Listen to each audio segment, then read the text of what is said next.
అందరికీ నమస్కారం. DIN number అంటే ఏంటి? Director identification number. ఇప్పుడు ఒక కంపెనీలో ఒకతను డైరెక్టర్‌గా అవ్వాలి అనుకున్నారంటే, తనకి తప్పకుండా డిన్ నంబర్ అనాల్సింది ఉండాలి. ఇది section 153 of the companies act కింద మ్యాండేట్‌గా చెప్పబడింది. ఇప్పుడు ఒక వ్యక్తి ఇండియన్‌గా ఉండొచ్చు, లేకపోతే ఫారిన్ నేషనల్‌గా ఉండొచ్చు. ఇండియాలో రిజిస్టర్ అయిన ఒక కంపెనీలో తను డైరెక్టర్‌గా ఉండాలి అంటే డిన్ నంబర్ కంపల్సరీగా అతనికి ఉండాలి. ఈ డిన్ నంబర్‌లో అతని డీటెయిల్స్ అన్నిటిని ఫిల్ చేసి ఉంటారు.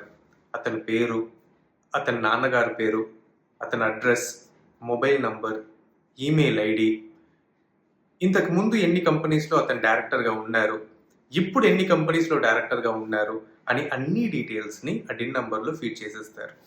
ఇప్పుడు ఈ డిన్ నంబర్‌ని నేను ఎలా అప్లై చేయాలి అని అడిగారంటే, ఒక వ్యక్తి ఏ కంపెనీలో డైరెక్టర్‌గా చేరబోతున్నారో ఆ కంపెనీ ద్వారా డిన్ నంబర్‌ని అప్లై చేయాలి.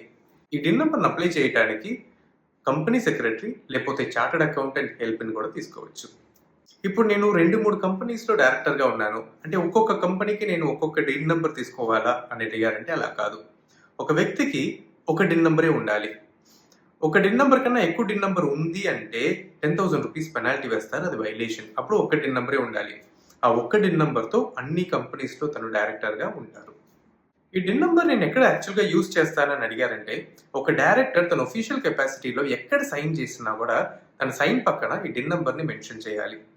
అలానే రిటర్న్స్ ఫైల్ చేస్తున్నప్పుడు ఐటీఆర్ రిటర్న్ అవ్వని, ఆర్ఓసీ రిటర్న్ అవ్వని, ఒక డైరెక్టర్‌ని ఐడెంటిఫై చేయడానికి ఈ డిన్ నంబర్‌తోనే ఐడెంటిఫై చేస్తారు. ఈ డిన్ నంబర్ వ్యాలిడిటీ ఎన్ని రోజులు ఉంటుంది అంటే, ఈ డిన్ నంబర్‌కి లైఫ్ టైమ్ వ్యాలిడిటీ ఉంటుంది. అయినా కూడా సంవత్సరానికి ఒకసారి ఈ డిన్ నంబర్‌ని యాక్టివ్‌గా ఉంచుకోవాలంటే డైరెక్టర్ తన కేవైసీని మినిస్ట్రీ దగ్గర సబ్మిట్ చేయాలి. ఒకవేళ తన కేవైసీని ఒక ఫినాన్షియల్ ఇయర్‌లో సబ్మిట్ చేయకుండా మర్చిపోయారంటే ఈ డిన్ నంబర్‌ని డీయాక్టివేట్ చేసేస్తారు. మళ్ళీ ఇది యాక్టివేట్ చేయడానికి ₹5,000 పెనాల్టీ కడితేనే యాక్టివేట్ చేస్తారు. ఈ కేవైసీని ఎలా ఫైల్ చేయాలనే దానికి నేను సెపరేట్‌గా ఒక వీడియో ఆల్రెడీ వేశాను. ఒకవేళ ఆ వీడియోని మీరు చూడలేదంటే డిస్క్రిప్షన్‌లో లింక్ ఇచ్చాను. ఒకసారి ఆ వీడియోని చూడండి. ఇప్పుడు నేను ఏ కంపెనీలోనూ డైరెక్టర్‌గా లేను. నాకు ఈ డిన్ నంబర్ వద్దు. నేను సరెండర్ చేయొచ్చా అని అడిగారంటే ఈ సరెండర్ చేయొచ్చు. నేను ఏ కంపెనీలోనూ డైరెక్టర్‌గా లేను అని చెప్పి ఒక అఫిడవిట్ ఇచ్చి, ఆ అఫిడవిట్‌తో ఫార్మ్ TIR-5 అనే ఫార్మ్‌ని రిజిస్టర్ ఆఫ్ కంపెనీస్ దగ్గర ఫైల్ చేయాలి. అలా చేస్తున్నప్పుడు మీ డిన్‌ని మీరు సరెండర్ చేయొచ్చు. డిన్ నంబర్ గురించి నేను మీ దగ్గర ఒక క్వెషన్ అడుగుతాను. ఇండియాలో ఫస్ట్ డిన్ నంబర్ ఎవరికిచ్చారు అనేది మీకు తెలుసంటే ఆన్సర్‌ని కమెంట్స్‌లో వేయండి. నేను మిమ్మల్ని అక్కడ కలుస్తాను. Thank you.